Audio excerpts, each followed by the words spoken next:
Quatrième vidéo de la journée aquaculture. Donc on fait un duo avec Alain et Jean-Philippe. On va parler maintenant des coûts réels d'une production. Alors vous êtes toujours sur Recife News et cette journée spéciale chez Recife Atome.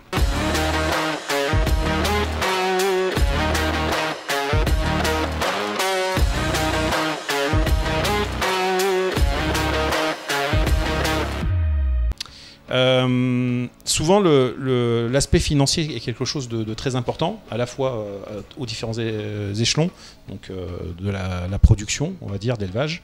Il y a des distributeurs, donc des intermédiaires, puis après il y a le revendeur, puis après pour le client, c'est-à-dire que le prix a plusieurs étapes. Tu m'as souvent dit, Alain, que c'était un problème, c'est-à-dire qu'il y avait un problème de dystopie entre le message qui était donné par les revendeurs finaux par rapport au message qui vous donnait vous. Enfin, la chaîne, elle avait un double langage, à la fois avec les distributeurs, à la fois avec les revendeurs. Oui, donc ouais, en fait, le problème du prix du poisson, c'est que moi, j'ai donné un exemple simple. À la bonne époque, nous, on vendait les amphiprions Cellaris 4 €. Les grossistes qui les gardent 15 jours, les revendait entre 8 et 10 €. Et le magasin qui à nouveau les garde 15 jours, un mois, les vendait entre 20 et 24 €. Ouais. Et alors le client final trouvait ça cher, et c'était à moi, producteur, qu'on venait dire que mon poisson était trop cher. C'est en partie parce que le langage des magasins n'était pas bon. Ils ne savaient pas expliquer pourquoi ça coûtait ce prix-là. Alors, ils ne savaient pas expliquer, et puis surtout, les marges qu'ils font par rapport à moi, c'était déraisonnable. C'est déraisonnable. Oui, nous, les poissons, on les garde, pour un amphiprion, on va le garder entre 4 et 6 mois. Les autres, ils les gardent 15 jours, 3 semaines, et ils gagnent presque jusqu'à 2 fois plus que nous. Donc, à un moment donné, qu'on vienne me dire à moi que mon poisson est trop cher, ça, c'est un truc que moi, je ne veux plus entendre. Parce qu'à cette époque, alors parenthèse, après, on déterrera le coût de production, parce que c'est le sujet quand même, c'est comment justifier le prix de l'élevage. Mais à ton époque, le problème, c'est qu'ils comparaient les 4 €, enfin le 24 € avec un truc qu'on achetait 10 ou 15 €. Parce que en sauvage, parce que c'était pêché par 10 000 en fait. C'était un problème, mais sans être un problème en fait. Mais il n'y avait pas de corrélation de prix entre les deux ressources en fait, parce que c'était pas du tout la même chaîne d'approvisionnement. Ah, c'est pas du tout la même chaîne d'approvisionnement, non. Ouais, allez-y. Effectivement, les gens qui pensent connaître le prix d'un poisson, leur référent, c'est le poisson sauvage. Oui. Donc les calculs de prix de vente d'un poisson et ce qui rentrait dans la tête des gens sur la valeur d'un poisson, c'est simplement en fonction du poisson importé sauvage. Oui. Aujourd'hui, les choses ont changé. Même les poissons sauvages sont plus chers. Et puis par contre, les distributeurs et les revendeurs conservent les mêmes prix ou les mêmes coefficients, je dirais, sur l'élevage. Alors que c'est pas du tout la même chose pour eux. C'est pas du tout le même travail. Oui. Il n'y a pas du tout les mêmes pertes, c'est pas du tout le même produit. Simplement, le message qu'il faut passer, c'est qu'il faut arrêter de penser qu'on connaît le prix d'un poisson, parce que notre référence est le prix d'un poisson sauvage. Il est faux. Oui, je suis d'accord. Mais... Moi, je tire le chapeau. Alors, nous, on commence juste, mais à ceux qui ont su investir l'OTAN en son temps et qui ont mis de la sueur, de l'énergie, de l'argent pour un projet. Qui n'est pas perçu par le client final, reconnu à ce juste valeur. Parce que c'est pas que de l'argent, c'est de l'investissement, c'est du temps, c'est un travail de tous les jours. C'est une passion, ce qu'on disait. Là, on dit que Biota fait un carton avec ses flaves, mais Biota, lui, il y a été, il a mis de l'argent, il a embauché des gens, il a fait une structure. Bravo. Moi, je trouve, on peut juste lui tirer notre chapeau, parce que il s'est investi, il a réussi, et aujourd'hui, quand tout le monde dit que le flave est cher, allez-y, élevez-les. Mais parce que les gens ne voient pas l'arrière de l'industrie, c'est-à-dire qu'en vrai, il y a de la casse. Faut juste, à un moment donné, il y a de la casse, et que en fait, pour le flave qu'ils achetaient 50 € en fait, qui arrive au bout. Combien, entre guillemets, alors j'aime pas trop en parler de ça parce que combien ont été sacrifiés entre guillemets. Si on veut positiver, on peut parler de la nouvelle chaîne qui est plus propre, c'est-à-dire que mais à l'époque c'était ça quand même. C'est qu'il y a moins de casse à chaque étape avec le poisson d'élevage. Avant, le prix de vente d'un poisson tenait compte de cette casse. C'est ça qu'il faut voir. Si aujourd'hui les revendeurs à tous les échelons, c'est-à-dire grossistes et détaillants, n'ont plus cette perte, mais qui continue à avoir les mêmes marges, un poisson d'élevage est plus rentable aujourd'hui Oui. pour un revendeur qu'un poisson sauvage. Il est acclimaté au synthétique, il sait manger du sec tout de suite, il n'a pas peur du client entre guillemets, parce qu'on l'a vu là hier, les poissons ici ils sont arrivés hier dans la cuve, ils ont été mis, ils sortaient déjà, ils venaient au contact. Ça n'a que des etc. avantages Donc, pour le client final, réellement c'est même pas le même produit, c'est le même poisson mais c'est pas le même produit. Ensuite certaines boutiques continuent, ils ont aussi des poissons sauvages à vendre, donc on peut pas complètement dire... switcher directement. Moi, ce serait mon rêve que si un poisson est élevé, on n'importe plus de sauvage. Ça devrait être le sens du temps. Non, mais ça arrivera parce que de toute façon, on n'aura pas le choix. C'est-à-dire qu'on voit bien que les quotas, on voit ce qui s'est passé sur Euphilia. Hein. L'Europe a interdit Euphilia. Enfin, certains Catalaphilia, tout ça en Europe. Ça va arriver. Faut pas dire. Comme les lois animalistes qui sont arrivées récemment en France, tout le monde dit non, ça arrivera jamais. Mais non, c'est pas possible. Si, ça va arriver. On le sait. Maintenant, c'est comment on utilise ce temps jusqu'à ce que ça arrive pour switcher et passer à autre chose. Moi, je pense que la filière, elle pourrait être autonome dans son choix Ok, à un moment, on en parlait avec Alain, toutes les fiches qu'il y a n'importe où dans tous les journaux qui parlent des espèces, au chapitre production, il y a marqué impossible. Ça doit changer. C'est pas vrai, et donc si c'est pas vrai, si c'est possible, il faut switcher vers un autre marché. Instant promo 2 secondes, c'est ce qu'on fait avec Vincent sur Récifia News et l'Aquarium à la maison. Systématiquement, quand il y a une progression de recherche qui est faite et qu'il y a une nouvelle espèce qui est reproduite et disponible à la vente, on parle jamais de prix parce qu'on les connaît jamais à l'avance forcément, puisque c'est un nouveau produit qui arrive sur le marché. Excusez-moi de parler de produit vivant, mais bon, c'est l'idée, parce qu'on fait un peu de commerce ici quand même.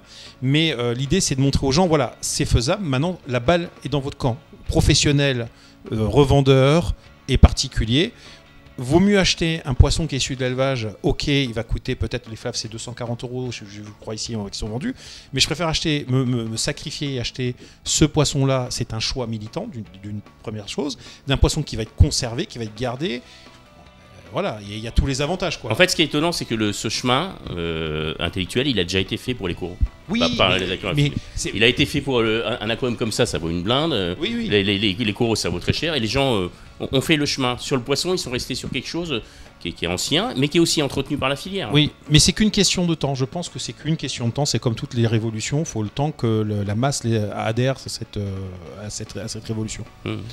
Prennent l'équation du coup en compte. Donc nous, aujourd'hui, on produit. Voilà, on se dit qu'au moins c'est disponible. Après, au client final de faire le choix. Et c'est là où on peut remercier Récifia Atome. C'est parce que c'est une action réellement qui met en avant ça, en disant simplement, moi je veux pas faire de la promotion de l'entreprise, je veux dire simplement c'est possible. Si les aquariophiles pensent que c'est possible d'avoir un aquarium complètement peuplé en invertébrés et en poissons d'élevage. C'est ce que je te disais hier, tes mandarins, là, quand tu les as amenés, ils sont magnifiques. On voit le pattern, les couleurs, comment elles sont stabilisées, etc. Enfin voilà, ça vaut le prix que ça vaut.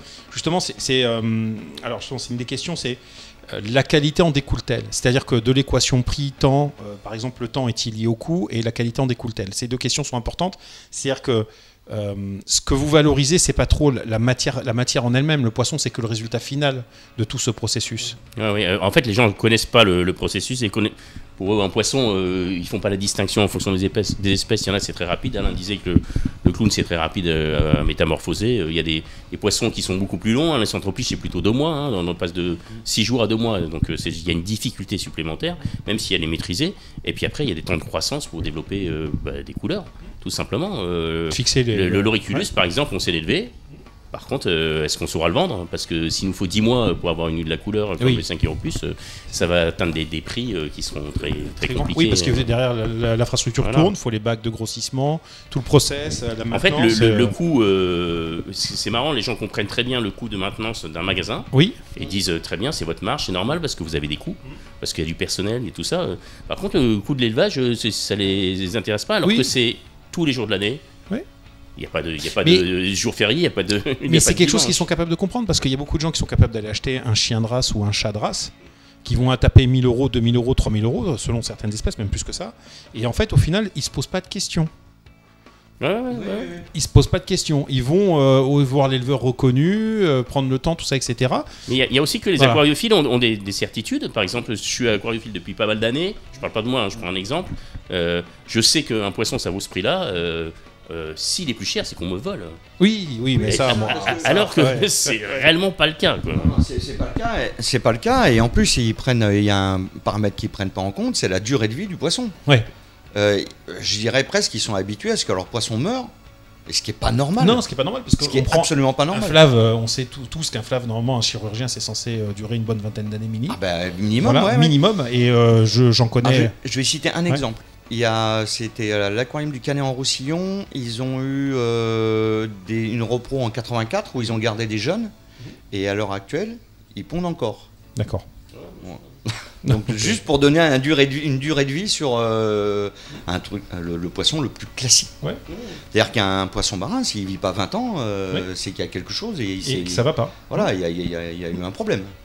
Alors ils étaient habitués aussi, parce que personne ne jouait jouait son rôle, parce que personne ne faisait son travail. Oui. Les importateurs, ils importent. Et à part quelques-uns qui stabulent et qui font une acclimatation, mais tout ce qui était transshipping, le poisson il repartait directement. Ouais. Il n'y avait aucune acclimatation de fait. En magasin, c'était un peu pareil. Et qui faisait l'acclimatation? C'était le client final. Oui. Alors que c'est pas son rôle. Avec un gros risque pour le bac, parce que d'apporter des parasites, des machins. Non, mais je vois bien. Ça, c'était la deuxième question. Ouais, c'est ça, la maintenance. La qualité d'un poisson d'élevage, on connaît son origine, on sait ce qu'il a eu, on n'apporte pas de pathogènes.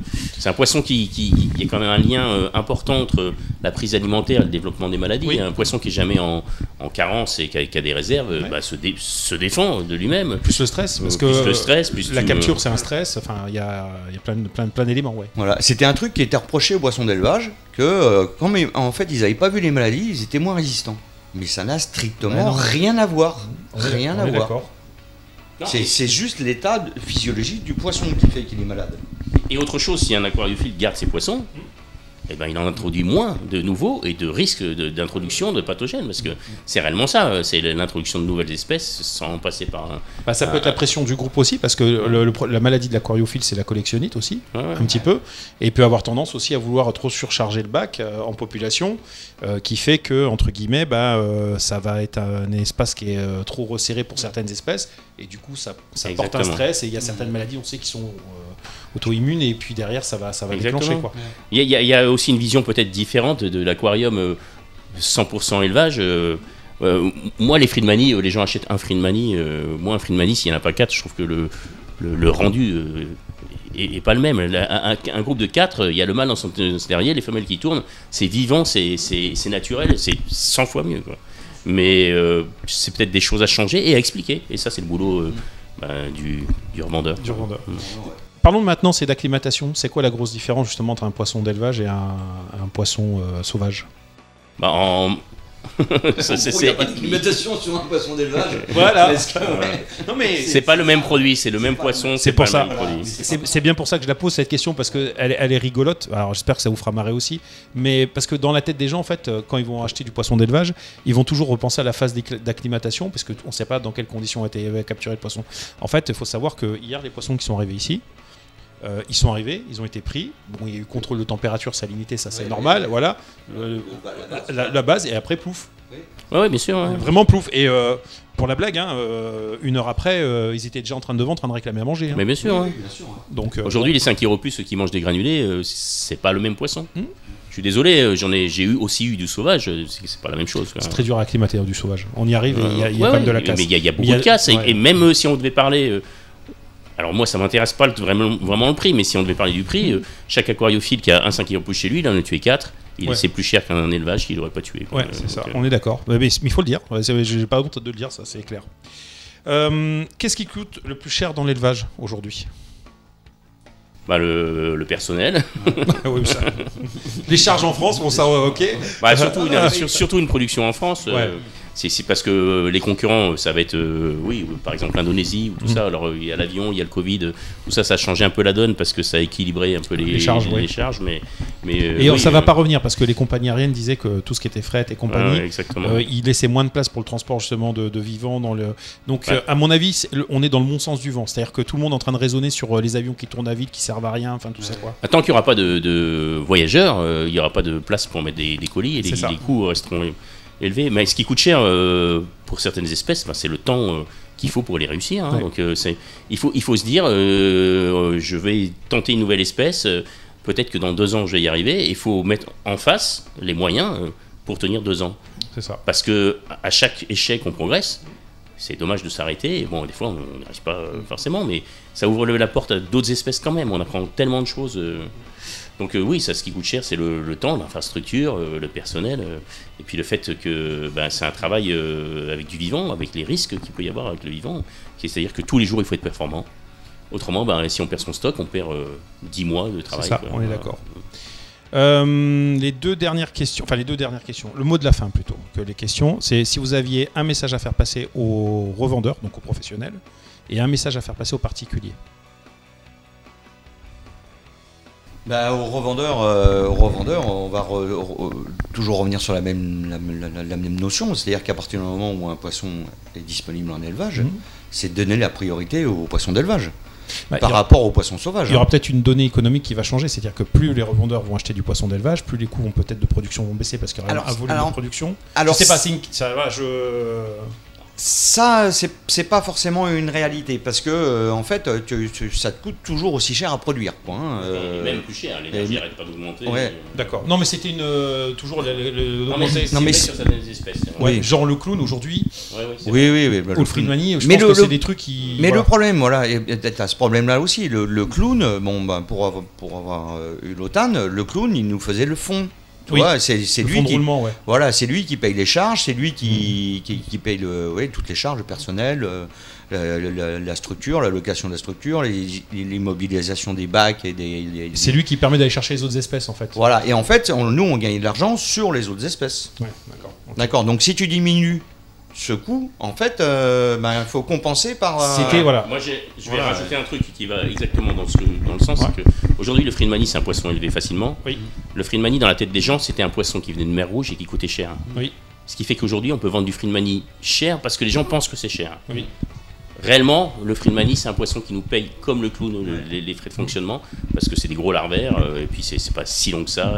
Un peu comme les codernies, tous ces trucs un peu Alors simples. les codernies, non, les codernies c'est très dur. C'est pas dur à élever. Oui. C'est dur à produire en quantité. Oui, d'accord. Oui, parce que c'est comme on appelle ça le guppy du récifal. Parce que c'est un poisson qui métamorphose pas, donc du coup, il fait que peu de petits.